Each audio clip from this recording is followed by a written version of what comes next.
Wali Kota Banjarmasin berkeinginan supaya warga mengkonsumsi beras luar supaya harga beras lokal bisa turun.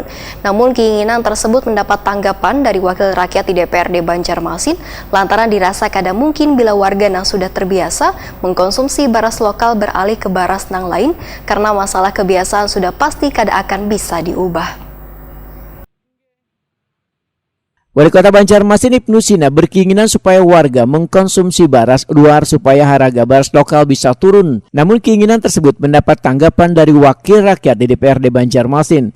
Ketua Komisi 2 DPRD Banjarmasin Awan Subarka lawan Prima TV jelang tengah hari Senin 3 Januari 2023 menyatakan kada mungkin bila warga yang sudah terbiasa mengkonsumsi beras lokal beralih ke beras yang lain karena masalah kebiasaan sudah pasti kada akan bisa diubah. Politisi PKS ini menegaskan beras lokal ini kada harus diproduksi dari lahan pertanian yang ada di Kota Seribu Sungai ini.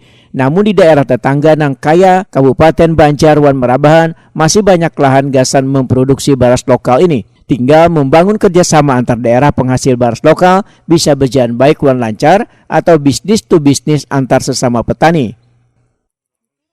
Yang menurut saya tidak tepat ya dengan usulan pola itu. Karena begini,